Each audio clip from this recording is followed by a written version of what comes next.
Big Tech has banned Alex Jones and his website InfoWars from virtually all of their platforms: Apple, Facebook, YouTube. Conservatives are split on how to react. I will explain why we should vigorously defend the conspiratorial, frequently incoherent, shirtless vitamin salesman. Then, a look at all of the other conservatives being censored, how the rot runs so deep it's even infected the Bachelorette and the Purple Heart on this day in history. I'm Michael Knowles, and this is The Michael Knowles Show.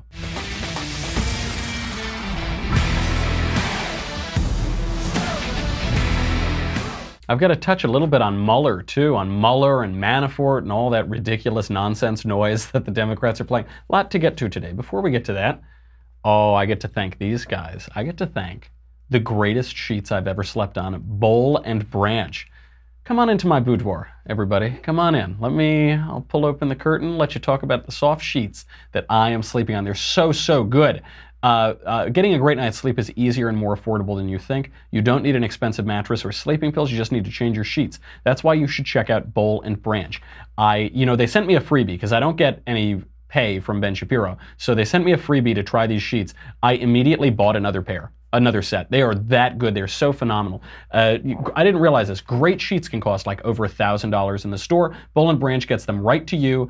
You're paying essentially wholesale prices. You just a couple $100. They have thousands of 5-star reviews. Everyone's talking about it. 3 U.S. presidents sleep on Boll and Branch sheets. Shipping's free. Try them for 30 nights. If you don't love them, send them back for a refund. But you won't want to send them back because they're great. You're probably going to buy another set. To get started right now, my listeners get $50 off your first set of sheets. Don't say I never did nothing for you. At bollandbranch.com, promo code Michael, M-I-C-H-A-E-L.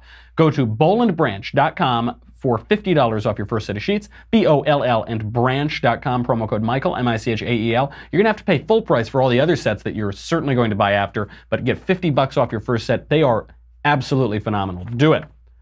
It's very important to do that because a lot of people spend a third of their life sleep. I spend 2/3 of my life sleeping, but a lot of people spend 1/3. Even that is a lot of time. You got to have good sheets. So, okay, they banned Alex Jones.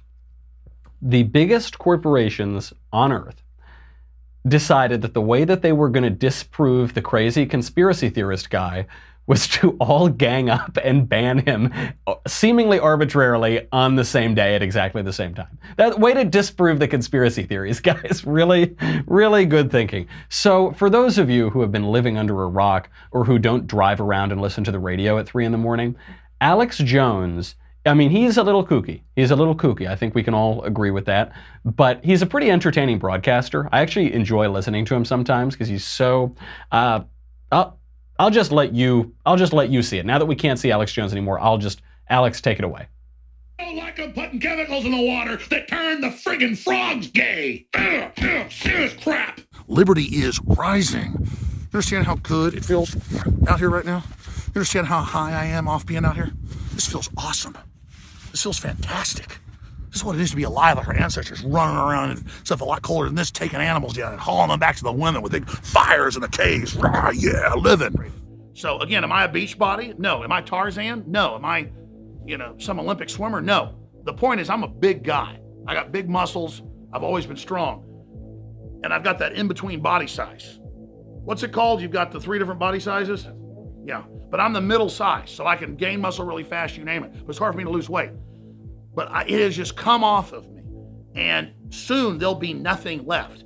Again, I'm not Mr. Beachbody. I don't have all the answers. I don't claim I'm Mr. Sexy. The point is, compare this to some photos we'll show of me 5 years ago. There might have been a little bit of fake news in there. The in-between body and I'm high on life. I don't know. There may be some things that are of questionable credibility, but he's a really entertaining performer, and this is his shtick, right? He goes out and he's this sensationalist, wacky, tabloid conspiracy theorist kind of guy. They decided to shut him down uniformly. Apple Podcasts, Twitter I think he's still on, Facebook, YouTube. They decided to shut this guy down. Why? A lot of people, what they're talking about is that he spreads fake news. This is the popular defense of shutting down Alex Jones. They say he spreads fake news about conspiracy theories and false flags and vitamins. I don't know. He's lying, and we need to stop all of the fake news. Okay, I don't find that to be a very compelling argument. First of all, because who's to say who the judge of truth and news is? Maybe if you're talking about aliens and tinfoil hats and things, it's easy. But what happens when you get down to questions of domestic politics? What happens when you get down to questions of what certain policies will do? What happens when you get down to what foreign governments are doing, where there's conflicting information? Who's going to decide what the real news is?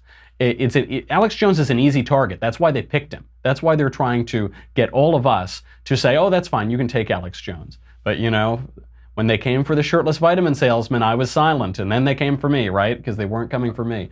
Okay, that's the popular understanding of it. But that's actually not why they kicked him off. Fake news is not why they kicked him off. Explicitly, they actually admit this. He was banned not for fake news, but for hate speech.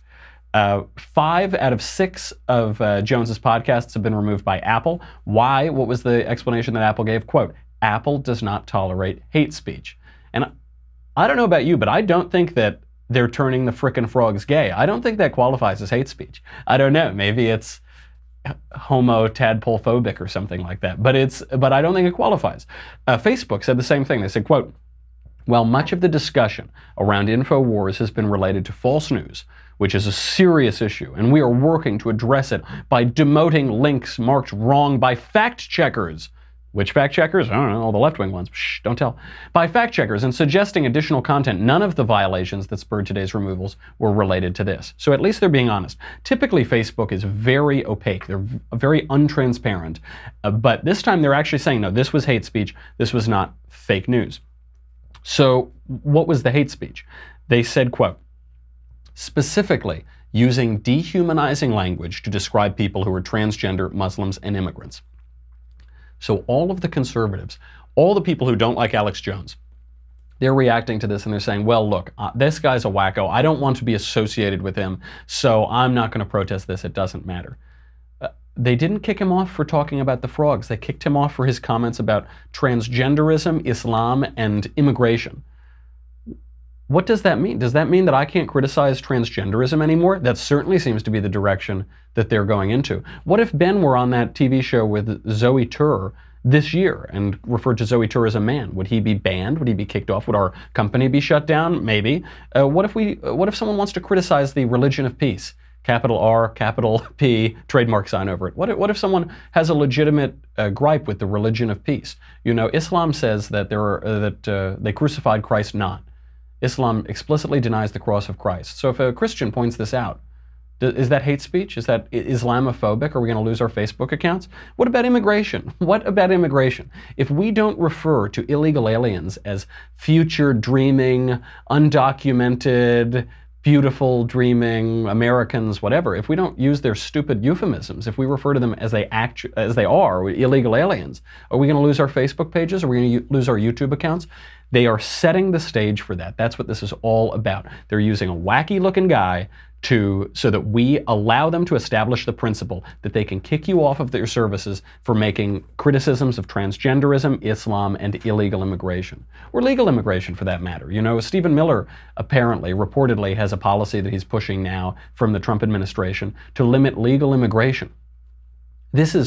You're not allowed to speak about this ever, that perhaps we should change our immigration policy and bring in people who have certain skills and not other skills from certain places and not other places. You're not allowed to say this anymore. I'm old enough to remember when Firing Line had a major debate, Bill Buckley's show, on whether or not we should limit legal immigration. This was a totally valid point of view at one time. Now, I think you'd be tarred and feathered if you said that in polite company, in so-called polite company on the coasts or something like that. That's what they're establishing. By the way, this is why Facebook was so honest about this. Facebook was very honest. They said, no. Make no mistake. It's about transgenderism, Islam, and illegal immigration. It's about immigrants. Make no mistake, because then when they come after my show or Ben's show or Drew's show or when they come after us for saying something politically incorrect, we say, well, we're not talking about the gay frogs. They say, that's not what this is about. That's not what this is about at all. It clearly is not. And all you need is the Democrat Senator Chris Murphy to show you this. Chris Murphy, senator from Connecticut, for a time my senator, I'm sorry to say, he tweeted out, quote, I know Facebook and Apple and YouTube have gotten so big they sometimes seem like the government, but they aren't. They are private companies that shouldn't knowingly spread lies and hate. They took a good first step today by removing InfoWars. Did you catch that? They didn't say they did a good thing by removing InfoWars. They said they took a good first step. I wonder what that next step is, huh? Looking around my broom closet here, waiting for the walls to start falling down. What's the next step? Because hate, you might be confused. You'd think hate means hate. Hate doesn't mean hate. Hate to the left, I mean, in reality it does, but to the left, hate means something with which I disagree. That's what hate is defined as. So they use this all the time. They say, well, yeah, you can have free speech, but not hate speech. Well, what's hate speech? Is Alex Jones taking his shirt off hate speech? It's not a very attractive speech, but it's not hate speech, is it? That's what they're saying. They're establishing this, and they say it's a good first step. So, okay, also, first of all, he says that they're a private company, and you hear conservatives say this sometimes. They're private companies. We can't tell them what to say. We can't force them to publish certain people. They're private companies. Yes, I'm sympathetic to that point of view. However, they're trying to play two sides right now. They both want to present themselves as an open platform, a technology company, a simple platform that just allows people to publish what they want, and they're also behaving like a publisher. They're saying, no, this will stay up, this will go down. This will not exist, we'll delete this. They're curating their content like a publisher. Which are they? Because there are different laws, different regulations that apply to each, and they're trying to have their cake and eat it too, and they're not allowed to. Are they a publisher or a platform? We'll get back to that in 1 second. We'll answer that question. But first, I got to talk to you about ZipRecruiter.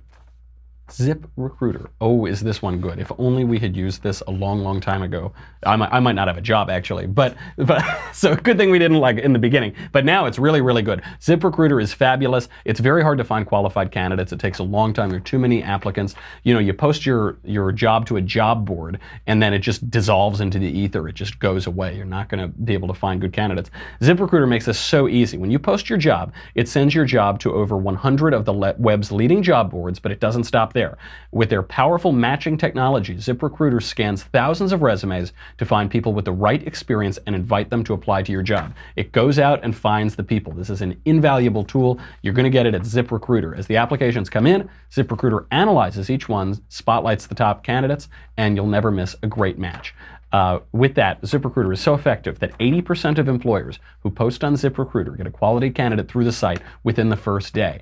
Do not waste your time and money. Time is money. Don't waste your time. I've been involved in hiring decisions before. It can take forever. Let ZipRecruiter do the work for you. With results like that, it's no wonder that ZipRecruiter is the highest rated hiring site in America. And here's the most important part. What you need to do is try ZipRecruiter for free at ZipRecruiter.com/MKS. This is very important because if you don't use ZipRecruiter.com/MKS, then I won't get credit for it and Ben will have an excuse to fire me. Don't let him do that. Don't let it happen, folks.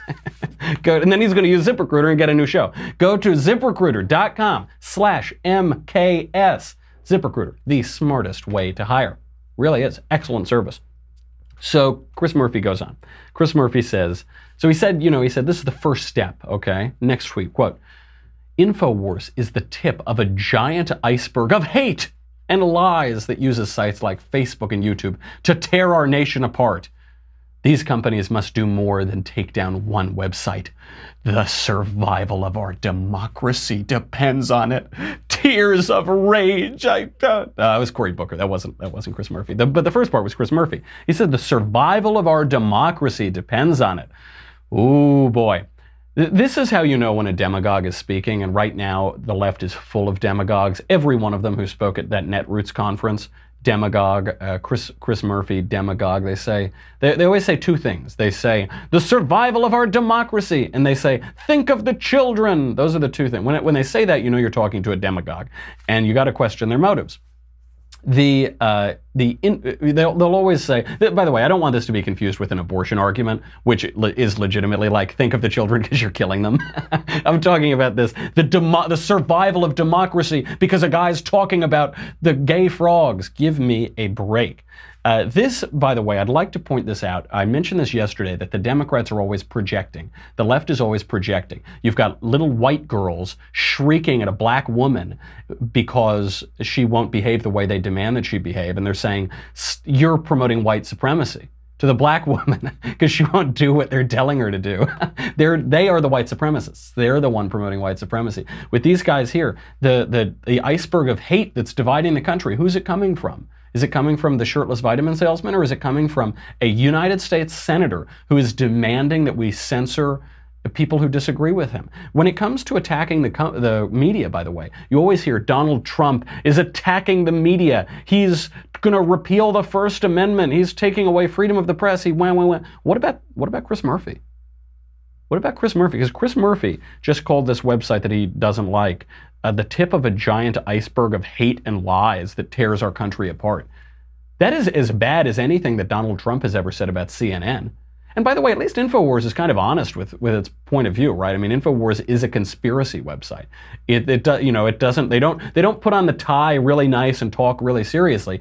He takes his shirt off. They're pretty honest about where they're coming from. But CNN is utterly unserious. CNN, you get Fredo Cuomo looking in the camera, all doe-eyed and like a mook, just, that they're not serious about. They're not honest about where they come from.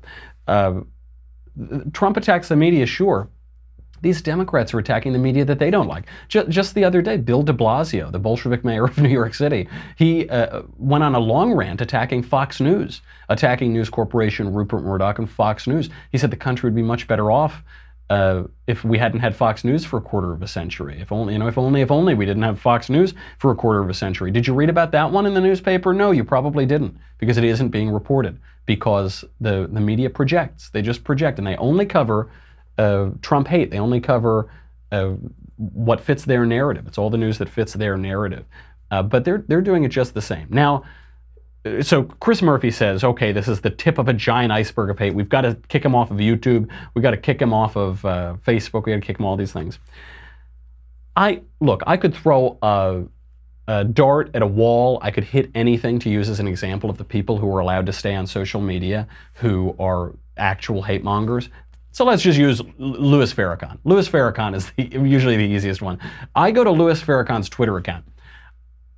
I just looked at the first tweet.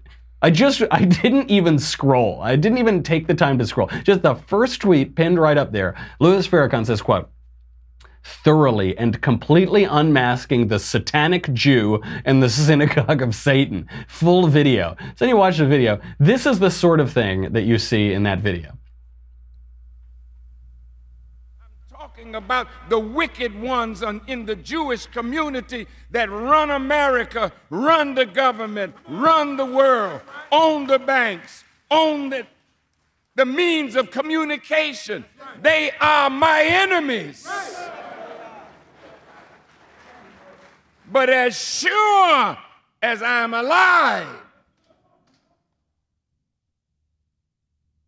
my enemies will be made my footstool. And so will yours. The Jews will be made my footstool. Louis Farrakhan. Louis Farrakhan, allowed to have his YouTube page. Has anyone even threatened his YouTube page? Has there ever even been the question that Louis Farrakhan is going to lose his YouTube page? How about Facebook? Is he going to lose his Facebook? He's on Twitter. I was just on his Twitter account. He has his own YouTube channel. He has a lot of subscribers. He's the head of the Nation of Islam. He's the head of this, what you would call a hate group. But the left wouldn't call it a hate group, because to the left, hate is only when you disagree with the left. Louis Farrakhan poses no problem to the left. They want to play nice with Louis Farrakhan. They do. They play nice with Farrakhan. They play nice with a number of his followers, a number of people who are associated with him. So, they don't want to rock the boat, because Louis Farrakhan can play nice with them, so they'll play nice with Louis Farrakhan. Who else is on Twitter? I mean, who isn't? It's so arbitrary, and this is the part that conservatives really should worry about. Because I understand the point of view, the conservative point of view. They're companies, they can do what they want. Fine. That isn't really our criticism. That isn't the most important conservative criticism. The criticism is that they're not transparent. It's totally arbitrary. They're pretending to be one thing, but actually they're another thing. They're pretending that this is this open space, but then they go in and they pluck out individuals that they don't like. And they pick out the easiest ones. Alex Jones, it's really easy to pluck him out. Who's going to defend Alex Jones? Me. I will defend the wacky shirtless vitamin salesman from being censored by the left. I'm perfectly willing to. I'll explain in a second why other conservatives sometimes are not willing to do that. But they'll go in, Richard Spencer, they'll go in and take the neo-Nazi type Richard Spencer, and they'll take away his Twitter checkmark. Why? Is he no longer Richard Spencer? But they haven't kicked him off, but they've kicked other people off. They kicked off that other white supremacist kid, James Alsop. They kicked him off. They didn't kick off Richard Spencer. Why? And why do they let the crazy lefties? Why do they allow that fringe, that hateful fringe? Why do they let that exist? But they go after the right. It's totally arbitrary. And when we ask for clarification, their terms of use are totally opaque, and they're changing all the time. So you never know who's, you know, they'll pluck out Alex Jones, and then they'll censor my show. Maybe I should take my shirt off. At least then I'd have a little fun while they're censoring my show. At least I'd get my money's worth, you know. Next time. I only have a few buttons on this shirt, so I can't do all of it. It's totally arbitrary. It's totally unfair. And so the question we have to ask them, because what are the threats that we're going to make? Are we going to make our own YouTube as conservatives? It sounds kind of ghettoizing, doesn't it? Or are we going to make our own Facebook or Twitter? Are we going to try to threaten them? Are we going to, with the government? What are we going to do? The question we have to ask is big tech, Facebook, YouTube, Twitter, are they a platform or are they a publisher? Because they're behaving like both. They want to have it both ways. Right now, according to a new study, Google consumes 1/3 of our digital time and our digital minds. That's according to Pivotal Research. 1/3. Facebook use has declined slightly, 10%, including Messenger, down from a full hour per day. So it's still a pretty big number. Use of WhatsApp, use of Instagram have also declined recently. Google holding pretty strong. Google owns YouTube. Are they a publisher or are they a platform? If they're a platform and they're open for speech and they're just allowing people to use it, then they need to be open and they need to at least be clear in their rules and they need to be less arbitrary. If they're a publisher, if they're going to start curating content and they're going to shadow ban people and promote other posts and take certain people off and take away people's check marks and whatever, you know, all this mishmash of craziness, if they're going to curate their content like a magazine or a newspaper, then they need to be regulated like publishers. One of the reasons that they haven't been is because they would shut down, basically. They would be responsible for everything that was posted on their platform. And so all the libel, all of the copyright infringement, intellectual property theft, all of that they would be liable for, they'd shut down right away. And which is why they're very insistent on remaining a tech platform. And they always say this, we are a tech platform, we're a tech platform. Okay, good, I hope you're a tech platform. They're a wonderful opportunity. They're a great way for conservatives to get our message out. But if you're not going to behave like a tech platform, then you're not going to get the legal benefits of being a tech platform. This is all about 2016. It still comes back to 2016. The left hasn't gotten over it. Before recent years, the left had a monopoly on the media, on the traditional media, and they could shut out conservative voices, or they could bring them on for a little bit, and if it were a pre-taped interview, they could edit it to make us look stupid, or if it were if they were just covering a story, they could distort it, they could pervert that story to fit their narrative. They can't do that with new media. They can't do that with speaking directly to the American people. Donald Trump's Twitter account is the great example of this. And they've gone after it. It shut down, remember that rogue employee, they said, who knows what actually went on, shut down Donald Trump's Twitter account for 11 or 20 seconds or something like that. If you can speak directly to the American people, your message will get out. Think about how incredibly well politics has gone for conservatives in the last 2 years.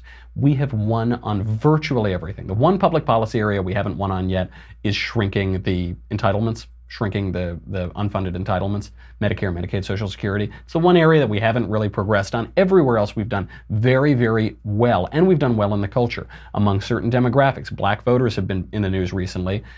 President Trump's support among them has almost doubled in just a few months. This is great news. It's because the conservative point of view can go out unfiltered to the audience. They want to start filtering it again. That's fine. You got to play by the rules. Some conservatives still are refusing to defend Alex Jones. I see why. It's the same. It's like the logical conclusion of not wanting to defend Donald Trump. I'm not comparing Trump and Jones, though they're both quite entertaining, a little sensationalist. But it's the same thing, which is, why do I have to? Why do I want to? I'm a refined person. I sip my Chablis glass the right way. I drink my tea on top of a saucer so that I don't leave a little ring on my table. I have a saucer. I'm a civilized person. I'm a sophisticate. Don't lump me in with them. I read the Atlantic sometimes. Come on, man. I don't want to be one of those crazy people. Right. Who cares, though? Who cares what these people think of you? They're trying to silence you. They're trying to shut you up. They're telling everyone you're a racist and a bigot and all manner of evil. They're slandering you, they're libeling you, and they want to gut your reputation. They want to shut you up. Why are you so eager for their affection? Why are you so eager for their approval? On the left, the New York Times, the mainstream media. Why? Who cares? Look, I get it. You're not Alex Jones. You're not the same as Alex Jones. That's fine. I'm not either. I'm not concerned about that. I'm not worried about that. I don't think, well, maybe I am though. Am I really? No, I'm not. I'm confident. You should be confident too. But we have to defend Alex Jones because this is the left's trap. This is the trap they're setting for conservatives. They're saying, well, if we go after, I don't know, Ben Shapiro, maybe they'll defend him. We can't do that. If we go after Rush Limbaugh, they're going to defend Rush. We can't do that. How about National Review? No, they won't. How about, I don't know, Washington Free Beacon? No, they'll don't. But InfoWars, there will be enough conservatives who don't want to even touch that with a 10-foot pole that we can start there, establish the principle, then we'll go after them. Don't let them do it. Ask yourself, do you think that this conspiracy website should actually be off the internet, that it has to be off the internet? It's going to destroy our democracy? No, of course not. Nobody thinks that Alex Jones is going to destroy democracy. Nobody, even people who don't think that the frogs are turning gay, don't think that Alex Jones is going to destroy our democracy. So then why are the Democrats so dead set on doing it? Why is the left so dead set on doing it? You know, someone tweeted at me yesterday, said something to the effect of, well, Michael, maybe if everyone on the left is telling you not to do something, maybe you shouldn't do it. I think you've got that backwards, buddy. When everyone on the left is telling me I'm doing something wrong, I am almost certain I'm doing something right. I'm almost certain, because they do that thing, they say, oh, it's for your own good. No, look, I'm just, what do I care? I'm just concerned for you. You shouldn't defend Alex Jones from censorship. Like, yeah, I'm a little skeptical. They did this to Kanye West. All of his friends, when he came out and endorsed Trump, they all texted him. They said, I'm really concerned for you, man. I'm concerned for you and for the fans. And Kanye very maturely responded. He said, you're bringing up my fans and your supposed care for me because you're trying to emotionally manipulate me. I won't be manipulated. It's not going to happen. I will not do it. That's the trap that they're setting, and we shouldn't fall for it. Who cares what they think of you? Who cares? I certainly do not. You know, they've already banned Tommy Robinson from Instagram. Do you remember him? He was the British political activist and journalist who was jailed for 13 months, spent 13 months or sentenced to jail for 13 months because he was reporting on Muslim child rapists. He just had a video, a live stream of the proceedings outside the courtroom where Muslim child rapists were being tried, and the British authorities put him in jail for it. Now, why? Because Islam is a touchy issue in the UK, in London. We can't talk about that. We can't talk about disproportionate rates of certain crimes among certain immigrant groups. We're not allowed to talk about that. So they've already banned him from Instagram. Why? I don't know. I don't know what Tommy was posting to Instagram. Probably videos of these sort of proceedings. They've already throttled a GOP campaign ad. Check this out. Elizabeth Heng, running in California's 16th congressional district, she made an ad about her parents' escape from the Khmer Rouge communists in the 1970s. That's an important thing, especially as socialism is on the rise in America. Here's the ad. In Cambodia, under Pol Pot's Khmer Rouge, being young and single often meant a gruesome life and likely death. They approached my father, and in order to save his life, he said he was about to be married. They asked him, to whom? He pointed to the prettiest girl that he saw, having never spoken to her before. The soldiers approached her, and she said yes. They got married the very next day. 41 years later, they're still the happiest couple I know. That's hate speech. It's banned. Facebook would not allow her to run that ad. What? Now, I don't know. It sounds nice, doesn't it? For those of you who couldn't see, there were some photos of the Cambodian Civil War where the communists killed 300,000 people, displaced 2 million people. And that you're not allowed to do that. That's hate speech. That's inappropriate. You're not allowed to do that. Facebook also deemed Diamond and Silk, you know, those two black women who were Donald Trump supporters, that they were, quote, unsafe to the community. If you saw them, you're walking down an alley at night and you turn a corner and, oh my gosh, it's Diamond and Silk. Oh no, run for your life. Are you kidding me? Unsafe to the community. Marsha Blackburn, a Republican candidate for Senate and a sitting congressman, Twitter pulled her ad for being inflammatory. Here's the reason that they pulled it. Here's that part of the ad. I'm 100% pro-life. I fought Planned Parenthood and we stopped the sale of baby body parts. Thank God. Are you offended? Are you shocked and horrified that she says she's pro-life? And she stopped Planned Parenthood from selling baby body parts, which they were doing, which they admitted to multiple times on video that we all saw. How about you ban Planned Parenthood for selling the body parts? Oh my gosh, are you people kidding me? They wouldn't let her run that ad. It was inflammatory.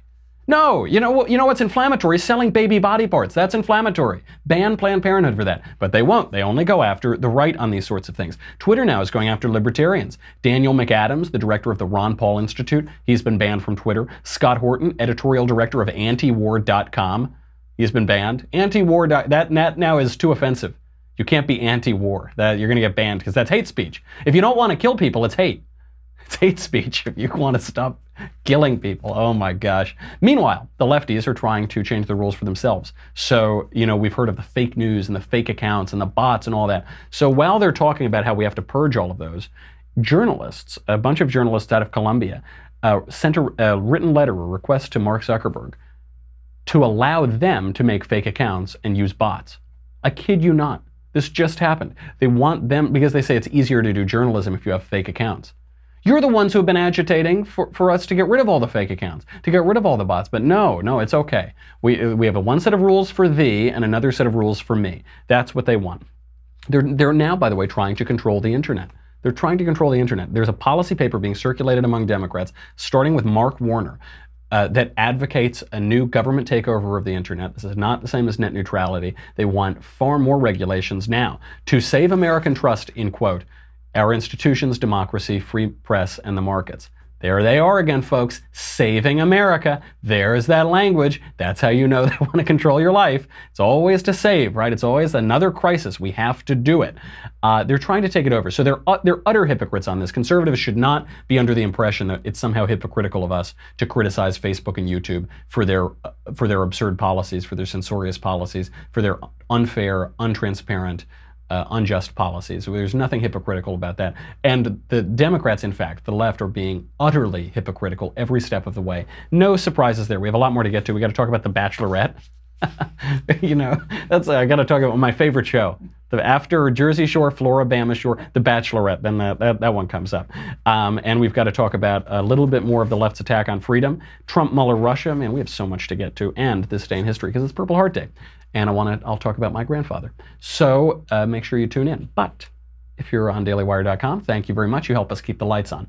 If you are on Facebook or YouTube, you're probably long gone by this time. I'm probably long gone by this time. There's no way we're still on after this show. But if you are, go to dailywire.com. It's $10 a month, $100 for an annual membership. You get me, The Andrew Klavan Show, The Ben Shapiro Show. You get to ask questions in the mailbag. That's coming up Thursday. Get them in. And you will get to ask questions in the conversation, which I'm next up on, I believe. And then this. This is the one. The Chris Murphy, Save Our Democracy, Cory Booker Tears of Rage, Leftist Tears Tumblr. You need it because we need to save our country. Tears of rage, lies, and hate. You can cram all of that in this Leftist Tears Tumblr. That's a pretty big Tumblr. Go to dailywire.com. We'll be right back.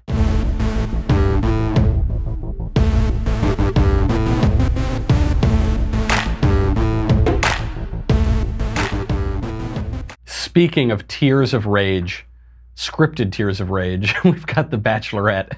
So this last episode of The Bachelorette has created quite a hubbub, also about censoring people on social media. Take it away. We're engaged! We just got engaged! We saw it all go down on the season finale. Rebecca Jill Kufrin, my Becca, will you marry me? Wow. Brings a tear to my eye, a tear of rage. No, it does. I've never watched this show. That is the most of The Bachelorette or Bachelor that I've ever seen. I don't ever intend on watching it. But a good news story came out, so we got to talk about it. I'm gonna butcher these names. On the premiere of The Bachelorette last year, Garrett Irigoyen got the first impression rose from Becca Kufrin. And this apparently is a big deal, because then at the season finale, he proposed to her and they're going to go live happily ever after. And isn't that lovely? But then the Huffington Post found out that he liked some conservative jokes on Instagram. That's right. Garrett Higa Haga liked some conservative jokes on Instagram, and now they're in turmoil. ABC, by the way, the network that hosts The Bachelorette, same network that canceled Roseanne. Just reminding you of that. So they got engaged, and he was forced to apologize. What was he forced to apologize for? He liked a variety of pictures. You can see some of them on the screen. You know, pictures joking about how David Hogg is a crisis actor. That, you know, that little kid from Parkland, the one who keeps yapping about and calling Republican senators terrorists and stuff. By the way I know that he's not a crisis actor is he's a terrible actor. Crisis actors are good actors, and he's awful on screen. You know, joking about how Tommy Lauren is really hot. The funniest one, kind of a dark humor, is it's a picture of a soldier swinging a little kid around, and then the caption was, what happens when an illegal alien kid jumps the border and you've got to throw him back over? It's really not funny at all is what it is. That's what I think it is. Not funny. That's why Garrett Hoogie Hoggy had to apologize. And so he apologized. His apparent fiance from this show is a big Hillary supporter, lefty. She went to the Women's March. And so she accepted his apology, sort of. She said, quote, "The Instagram situation, I don't condone that." First of all, if you are asking your wife to condone things, like asking permission, do you condone this? There better be a Garrett-shaped hole in that wall. Get out of there, buddy. This is not a good situation. Probably the first tip-off was that she went to the Women's March, probably has the pink hat still. She goes on, "I know he stands by his apology and he feels so bad for everyone that he did offend. And you know, he didn't mean it, but I just want to move forward and learn and grow and continue to educate ourselves." Okay, right, this seems fine, right? But the left can't let it go. They can't let it go. If you even intimate that you are sort of moderately amused by any sort of conservative humor, they have got to kill you. They're so upset right now.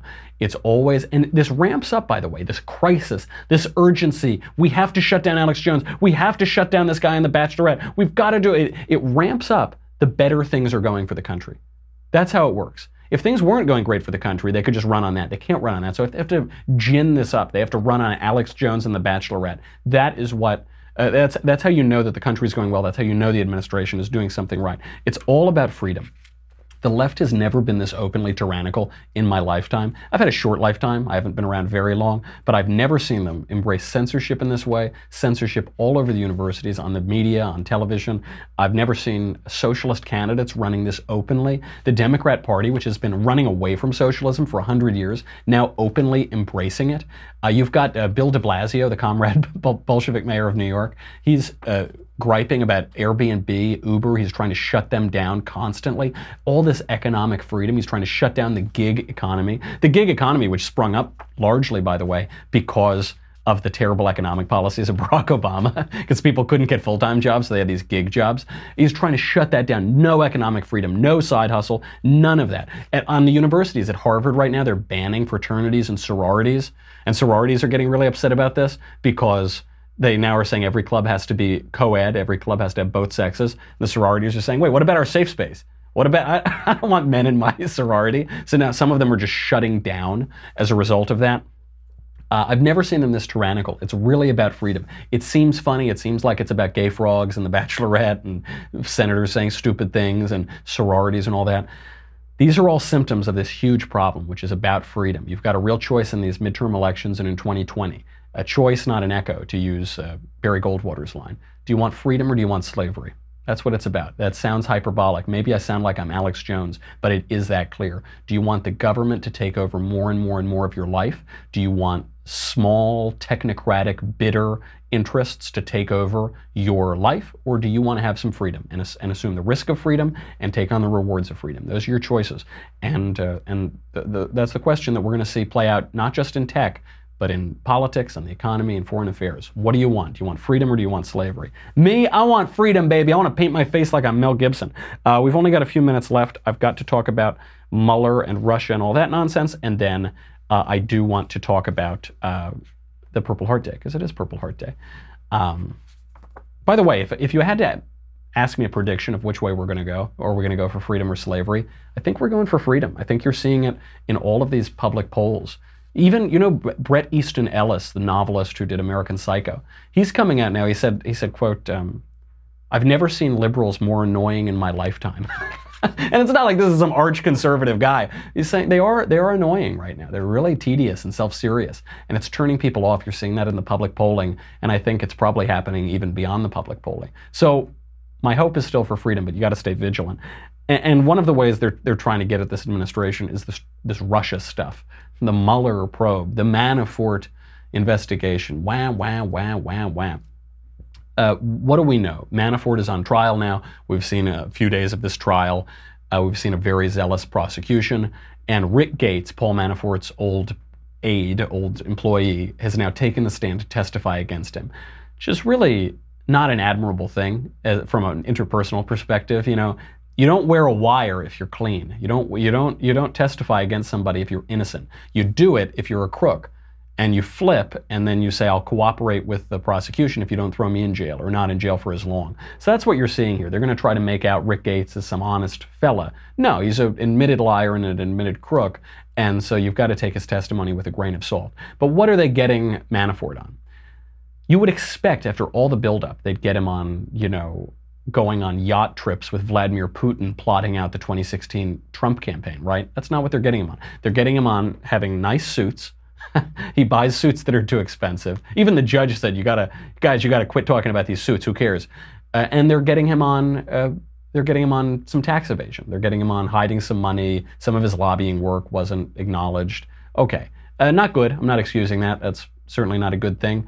Lobbyists are pretty oily people a lot of the time. That said, this is happening a lot of places. It's not like Paul Manafort was the only one doing this, and this trial wouldn't be happening if not for the Trump campaign.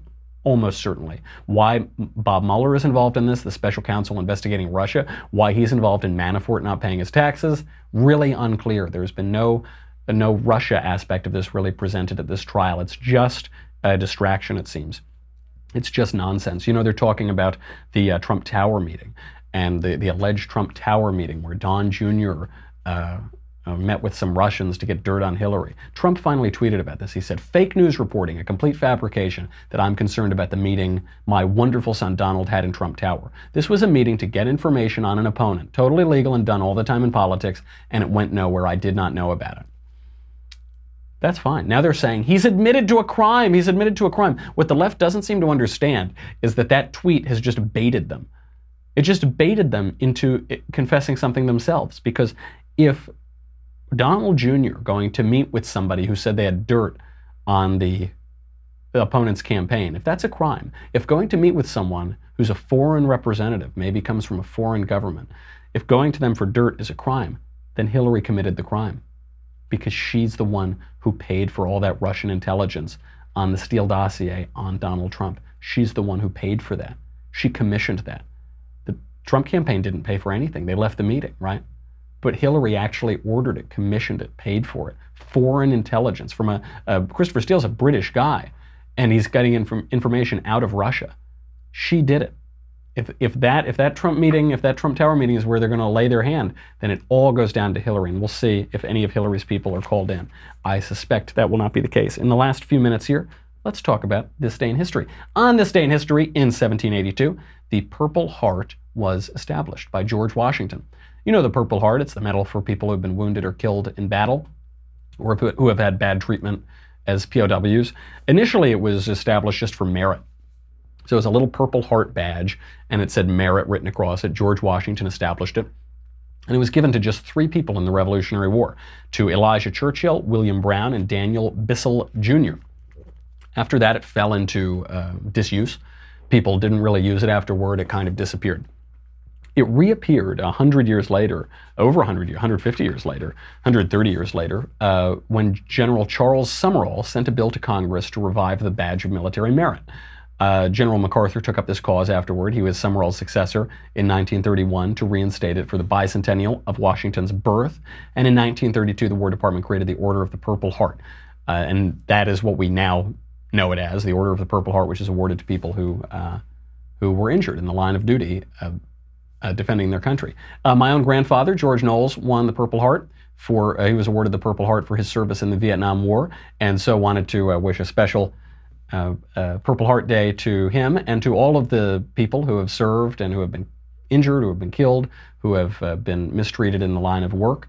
And thanks for defending our freedom and defending our country. That's a nice button on what all the rest of us can do who don't have the guts to go out into the line of fire and risk our necks for the country. How else we can defend freedom here in the United States. All right, that's it. That's my show. Get your mailbag questions in on Thursday. In the meantime, I'm Michael Knowles. This is The Michael Knowles Show. See you tomorrow.